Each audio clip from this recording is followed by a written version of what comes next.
let's find out what is the exact value of area of region R. Region R के area की exact value क्या होगी, अब हम ये निकालने में इंटरेस्टेड हैं. अभी तक हमने एरिया की अप्रोक्सीमेट वैल्यू निकाली जो कि लगभग 0.66 के इक्वल आई थी. एग्जैक्ट वैल्यू निकालने के लिए हम यहाँ पर लिमिट ऑफ फाइनाइट सम्स को इंट्रोड्यूस करते हैं. तो हमने ये देखा कि अगर हम रीजन आर के एरिया की जितनी ज़्यादा एग्जैक्ट वैल्यू चाहते हैं हमें नंबर ऑफ़ रेक्टेंगल्स उतने ही ज़्यादा रखने होंगे. और दूसरा ये कि हर एक रेक्टेंगल की विड्थ को हम कम से कम रखना होगा और ज़्यादा से ज़्यादा उनकी नंबर ऑफ़ रेक्टेंगल्स रखने होंगे. और इसके लिए हम इंटरवल x इक्वल टू 0 से 1 को n सब इंटरवल्स में डिवाइड कर रहे हैं और एक प्रोसेस यूज़ कर रहे हैं जिसे हम लोअर सम अप्रोक्सीमेशन कहते हैं. तो यहाँ पर हमने हर एक सब इंटरवल की विड्थ को 1/n रखा है और इंटरवल x इक्वल टू 0 से 1 को n सब इंटरवल्स में बांटा है. हर एक सब इंटरवल इक्वल विड्थ का है, हर एक सब इंटरवल की विड्थ 1/n रखी गई है. फर्स्ट सब इंटरवल x इक्वल टू 0 से x इक्वल टू 1/n के बीच में लाया करेगा. सेकेंड सब interval x equal to 1/n से x इक्वल टू 2/n के बीच में लाया करेगा.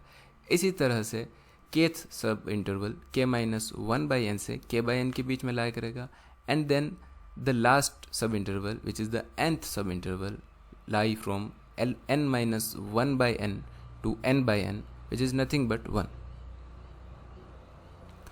और फिर हम हमारे curve y equal to 1 minus x square को यहाँ इन्वोक करते हैं और इस रीजन के अंदर रेक्टेंगल्स ड्रॉ करते हैं जिससे हम एरिया की वैल्यू अप्रोक्सीमेट कर पाएँ.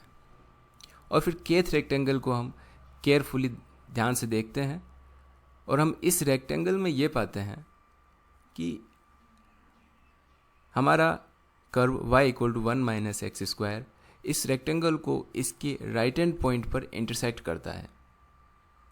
ऐसा इसलिए है क्योंकि ये कर्व एक डिक्रीजिंग फंक्शन है, एक घटता हुआ फंक्शन है और इसलिए ये इस रेक्टेंगल को इसके राइट हैंड पॉइंट पर इंटरसेक्ट करेगा.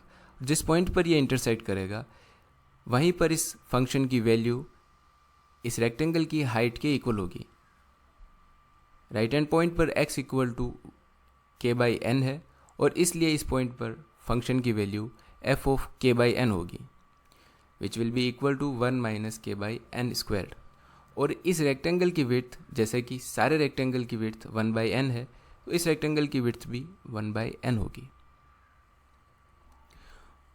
और इस सब इंटरवल, इस केथ सब इंटरवल में इस फंक्शन की वैल्यू मिनिमम इस रेक्टेंगल के राइट हैंड पॉइंट पर ही होगी जो कि यहाँ पर k/n है. डिक्रीजिंग फंक्शन में हर एक सब इंटरवल के राइट हैंड पॉइंट पर उस फंक्शन की मिनिमम वैल्यू होती है. और फिर हम इस रेक्टेंगल का एरिया निकाल सकते हैं using height into width formula for rectangle. और क्योंकि इस रेक्टेंगल की हाइट f ऑफ k/n है एंड इट्स की विड्थ 1/n है तो हम इन दोनों को मल्टीप्लाई कर देंगे, that is width into height which will give us the area for the kth rectangle.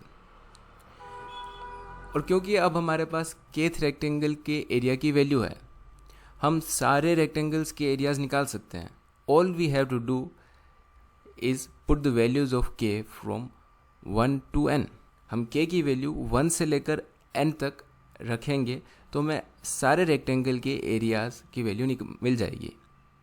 जैसे हमने यहाँ पर 1 लिखा तो हमें मिलेगा 1/n f ऑफ k/n जो कि यहाँ पर होगा f ऑफ 1/n. और ये फर्स्ट रेक्टेंगल का एरिया होगा. सिमिलरली अगर हम k के जगह यहाँ पर 2 लिखें तो हमें मिलेगा 1/n f ऑफ 2/n जो कि सेकेंड रेक्टेंगल का एरिया होगा. और इस तरह से सारे रेक्टेंगल का एरिया हम निकाल सकते हैं. और सारे रेक्टेंगल का एरिया निकाल करके जब हम उनको सम अप करते हैं तो हमें ये वाला एक्सप्रेशन मिलता है, फर्स्ट रेक्टेंगल का एरिया प्लस सेकेंड रेक्टेंगल का एरिया और इसी तरीके से करते करते nth रेक्टेंगल का एरिया. और फिर इसको हम सिग्मा नोटेशन में भी लिख सकते हैं कुछ इस तरह से कि k runs from 1 to n f of k/n into 1/n. यहाँ पर इस सिग्मा नोटेशन में जो ये एक्सप्रेशन लिखा है इसका मतलब ये है कि हम k की वैल्यूज़ 1 से लेकर के n तक इस एक्सप्रेशन में लिखेंगे और फिर जो सारे टर्म्स आएंगे उन सबको सम अप कर देंगे, जिससे हमें अबव एक्सप्रेशन मिल जाएगा। जैसे कि अगर हम इसमें k की जगह पे 1 लिखते हैं तो हमें मिलेगा f of 1/n multiplied with 1/m which is the first term of this expression. इसी टाइप से एंड k इक्वल टू 2 और all the way to k equal to n लिखने पे हमें मिलेगा last term which is f of n/n multiplied with 1/n। Further हम f of k/n की value लिख सकते हैं which is 1 minus k/n squared,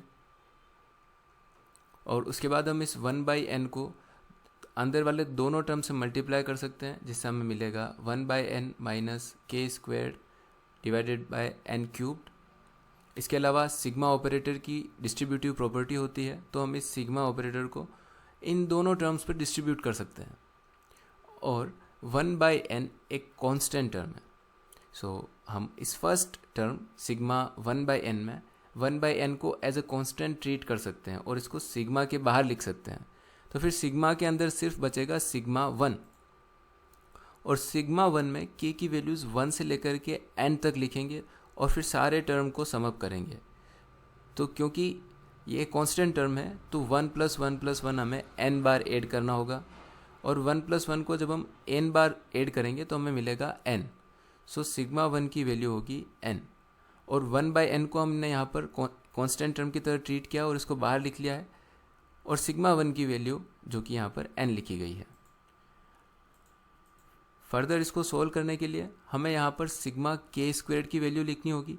sigma k squared first n natural number के स्क्वायर की सम है, मतलब 1 स्क्वेयर्ड प्लस 2 स्क्वेयर्ड, ऐसे करते हुए हमें फर्स्ट n नेचुरल नंबर्स को ऐड करना है। तो इसका एक डायरेक्ट फॉर्मूला होता है which is n into n + 1 into 2n + 1 divided by 6। तो यहाँ पर इस एक्सप्रेशन में हम सिग्मा k स्क्वेयर्ड की जगह इस फॉर्मूले से वैल्यू लिख देंगे, तो हमें ये एक्सप्रेशन मिलेगा। और फिर 1/n क्यूब को जब हम इस आगे वाले टर्म से मल्टीप्लाई करेंगे तो हमें ये एक्सप्रेशन मिलेगा। इसके अलावा यहाँ पर n जो था वो नंबर ऑफ रेक्टेंगल्स था, और हम ये जानना चाहते थे कि एरिया की एग्जैक्ट वैल्यू क्या होगी, और एरिया की एग्जैक्ट वैल्यू तब निकलेगी जब हम नंबर ऑफ रेक्टेंगल्स को बहुत ज़्यादा रखें। और लिमिट के टर्म्स में कहें तो हम ये चाहेंगे कि n की लिमिट इन्फिनिटी रखी जाए, तब हम रीजन R के एरिया की एग्जैक्ट वैल्यू निकाल पाएंगे। जितने ज़्यादा रेक्टेंगल्स होंगे उतना ही एक्यूरेट एरिया की वैल्यू आएगी, और अगर n की जगह इन्फिनिटी होगा तो एग्जैक्ट एरिया की वैल्यू आ जाएगी। So we are taking limit as n tends to infinity, और फिर इस 6n क्यूब को सारे टर्म्स पर डिस्ट्रीब्यूट कर दिया गया है, that is 2n cube divided by 6n cube, और ऐसे ही अदर दो टर्म्स के लिए भी। और फिर लिमिट की भी ये प्रॉपर्टी होती है कि आप उसको सारे टर्म्स पर डिस्ट्रीब्यूट कर सकते हैं। सो लिमिट को हम सारे टर्म पर डिस्ट्रीब्यूटिव प्रॉपर्टी का यूज़ करते हुए डिस्ट्रीब्यूट करेंगे। इसके अलावा अब यहाँ पर ये जो फर्स्ट टर्म है that is limit n tends to infinity, और 1 क्योंकि एक कांस्टेंट है तो कांस्टेंट को फ़र्क नहीं पड़ता है कि n की लिमिट क्या है, इसलिए इसकी वैल्यू 1 ही रहेगी। और जो सेकेंड टर्म है यहाँ पर n क्यूब से n क्यूब को कैंसिल कर सकते हैं, 2 को 6 से कैंसिल कर सकते हैं, जिससे डिनोमिनेटर में 3 मिलेगा। इसी तरीके से थर्ड टर्म में हमें मिलेगा 1/2n, और फोर्थ टर्म में मिलेगा 1/6n स्क्वेयर्ड। और फिर n की लिमिट हम इन्फिनिटी सेट करेंगे तो हमें ये पूरा एक्सप्रेशन मिलेगा। और लास्ट के जो दो टर्म्स हैं that is third term and fourth term, third term में 1/2 इन्फिनिटी करना है, जिसका मतलब हुआ कि हमें 1 को इन्फिनिटी से डिवाइड करना है। 1 को जब हम एक बहुत बड़े नंबर से डिवाइड करेंगे जो कि एग्जैक्टली इन्फिनिटी है तो हमें मिलेगा 0। इसी तरीके से फोर्थ टर्म भी होगा 0। तो थर्ड और फोर्थ टर्म दोनों की वैल्यू 0 है, तो इनको हम यहाँ से हटा सकते हैं। और फिर जब हम 1 - 1/3 को सॉल्व करेंगे तो हमें मिलेगा 2/3। सो अभी तक हम एक पर्टिकुलर एग्जाम्पल के लिए रीमान सम को समझ चुके हैं। अब हम जनरल फॉर्मूलेशन लिखने की कोशिश करते हैं रीमान सम की। Riemann was a German mathematician जो कि अपने rigorous formulation for the Riemann integral के लिए जाने जाते हैं। मान लीजिए कि f कोई आर्बिट्रेरी फंक्शन है क्योंकि हम जनरल केस की बात कर रहे हैं, तो आर्बिट्रेरी फंक्शन कोई भी हो सकता है जो कि क्लोज्ड इंटरवल ए से बी पर बाउंडेड है। बाउंडेड से यहाँ पर मतलब है कि फंक्शन एफ इन्फिनिटी की वैल्यू नहीं ग्रहण करता है ए से बी के बीच में। और हम इस इंटरवल x इक्वल टू ए से बी को अब सब इंटरवल्स में डिवाइड करेंगे। मान लेते हैं कि हम x इक्वल टू ए से बी के बीच में कुछ पॉइंट्स चुनते हैं। मान लीजिए हम n-1 पॉइंट्स ए से बी के बीच में चुनते हैं, और x इक्वल टू ए को हमने x नॉट कहा है और xn को पॉइंट b कहा है। x नॉट और xn के बीच में n-1 पॉइंट्स आ रहे हैं। इसको रियल नंबर लाइन पर भी शो किया गया है। फर्स्ट पॉइंट x नॉट है, लास्ट पॉइंट xn है, और इसके बीच में x1 x2 all the way to xn-1 points है। इन पॉइंट्स का एक सेट बनाते हैं, x नॉट x1 इन सारे पॉइंट्स को एक सेट में लिखा गया है। इस सेट को हमने पार्टीशन सेट नाम दिया है। सारे पॉइंट्स का सेट जो है ये पार्टीशन सेट कहलाता है। और फिर इन पॉइंट्स में दो दो पॉइंट्स को लेकर के सब इंटरवल्स बनाए गए हैं। जैसे फर्स्ट सब इंटरवल x नॉट से लेकर के x1 तक के बीच की सारी वैल्यूज़ एक्सेप्ट करता है, और क्योंकि ये क्लोज्ड इंटरवल है तो x नॉट और x1 भी इसके अंदर है। ऐसे ही अगला सब इंटरवल x1 से x2 है, और केथ सब इंटरवल xk-1 से xk है, एंड इसी तरीके से सबसे last interval nth sub interval xn-1 से xn तक होगा। और फिर इन सारे सब इंटरवल की विड्थ को delta x1 delta x2 all the way to delta xn नाम दिया गया है, और ज़रूरी नहीं है कि ये सारे सब इंटरवल्स इक्वल हो। पर अगर हम इन सारे सब इंटरवल्स की विड्थ इक्वल रखते हैं, लेट्स से कि हम सारे सब इंटरवल की विड्थ डेल्टा x के इक्वल रखते हैं, तो delta x total distance a से b के बीच की total distance which is b minus a upon total number of rectangles या नंबर ऑफ सब इंटरवल्स विच इज़ n के इक्वल होगा। फिर इन सारे सब इंटरवल के ऊपर हम हमारे ओरिजिनल फंक्शन f(x) को ड्रॉ करते हैं, और इन सारे सब इंटरवल को बेस मान करके इन पर रेक्टेंगल्स ड्रॉ करते हैं। उसके अलावा इन सारे रेक्टेंगल्स के अंदर हम कोई पॉइंट चुनते हैं। Let's say for the kth rectangle के लिए हम पॉइंट को c सब k नाम दे देते हैं, और इस c सब k की चॉइस हम इस केथ रेक्टेंगल में हमारे अनुसार चाहे जिस पॉइंट पर रख सकते हैं। अगर हम इस सी के को मान लीजिए इस केथ रेक्टेंगल के लिए बीच में कोई पॉइंट ले लेते हैं, तो यहाँ पर फंक्शन की वैल्यू f ऑफ सी के होगी। f ऑफ सी के इस रेक्टेंगल की हाइट होगी, जो कि नेगेटिव हो सकती है फॉर दीज रेक्टेंगल्स, पॉजिटिव हो सकती है for these rectangles, and zero हो सकती है इस तरह के रेक्टेंगल्स के लिए। और फिर हम केथ रेक्टेंगल का एरिया निकालते हैं, जो कि होगा इसकी height which is f of c k into its width which we have considered to be delta x। So kth rectangle का एरिया होगा f of c sub k delta x। और फिर ऐसे सारे रेक्टेंगल्स के एरियाज़ को जोड़ लिया जाएगा, जो कि यहाँ पर पॉजिटिव या नेगेटिव भी हो सकता है, फ्रॉम k इक्वल टू 1 से लेकर के n तक, क्योंकि हमने इसमें n रेक्टेंगल्स ड्रॉ किए हैं। So sigma k equal to 1 to n f of ck which is height of the kth rectangle into width of the kth rectangle which is delta x, दोनों को multiply करके सारे rectangles का area इसी तरह से निकालेंगे, जो कि हमें k की डिफरेंट वैल्यूज़ इस एक्सप्रेशन में लिखने पर मिलेगी, and then we sum up all this rectangles to get this sum, और इस सम को हम रीमान सम कहते हैं। So we have defined Riemann sum for some function f on the interval a to b s sub p। यहाँ पर subscript p का meaning partition p से है।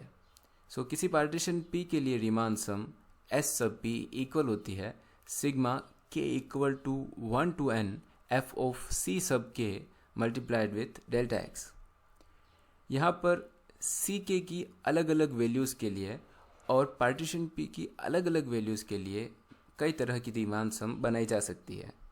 फॉर एग्ज़ाम्पल, अगर हम किसी केथ रेक्टेंगल के लिए सी सब के को उसका लेफ्ट हैंड पॉइंट चुने, उस सब इंटरवल का लेफ्ट हैंड पॉइंट अगर सी के को बनाएं तो हम उसे लेफ्ट रीमान सम कहेंगे। और अगर हम किसी केथ रेक्टेंगल के लिए सी के को उसका राइट हैंड पॉइंट चुने तो हम उसे राइट रीमान सम कहेंगे। इस राइट रीमान सम को हम थोड़ा सा और समझने की कोशिश करते हैं।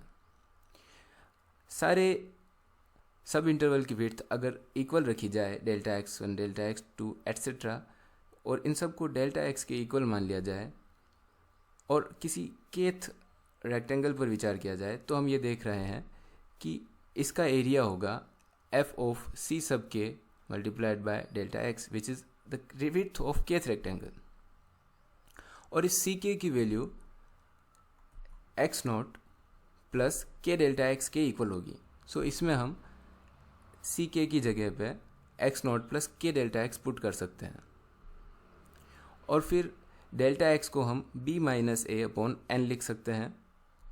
उसके अलावा रीमान सम इस फॉर्म में लिखी जा सकती है जिसमें हमने सी के और डेल्टा एक्स की वैल्यू लिख दी है।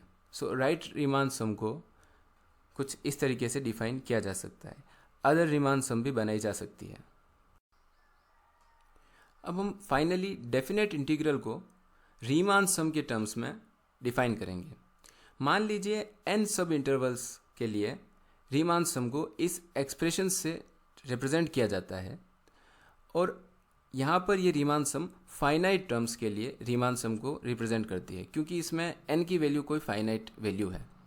लेकिन अगर हम n की वैल्यू इनफाइनाइट रख दें, दैट इज़ हम एक लिमिट सेट करें limit n approaches to infinity, और अगर ये लिमिट एग्जिस्ट करती हो और ये किसी नंबर j के इक्वल हो, तब इस j को डेफिनेट इंटीग्रल कहा जाएगा of the function f over interval x equal to a to b। So j को कुछ इस तरीके से डिफाइन किया जाता है। लाइबनिज ने एक अलग नोटेशन दिया इस रीमान सम को लिखने का। लाइबनिज ने एक एनविजन किया कि f ऑफ सी के को लाइबनिज के एनविजन में f of x continuous function से रिप्लेस कर दिया गया और इस डेल्टा x को लाइबनिज के नोशन में एक इनफाइनाइटेसिमल सब इंटरवल dx, अति सूक्ष्म सब इंटरवल dx से रिप्लेस किया गया और इस सिग्मा साइन को इंटेग्रल साइन जिसका ओरिजिन सिंबल s में छुपा हुआ है से रिप्लेस किया और यहाँ पर x equal to a to x equal to b limit set की। x इक्वल टू a इस इंटीग्रल की लोअर लिमिट कहलाती है और x इक्वल टू b इस इंटीग्रल की upper limit. f of x ये फंक्शन इंटीग्रेंड कहलाता है और dx का x इंटीग्रेशन का वेरिएबल कहलाता है। इसके अलावा अगर इस वेरिएबल x की जगह आप कोई अदर वेरिएबल भी लिख देते हैं, y, t, कोई भी अदर वेरिएबल, तो भी इस डेफिनेट इंटीग्रल की वैल्यू में कोई चेंज नहीं आता है, इसलिए इस x को डमी वेरिएबल भी कहा जाता है।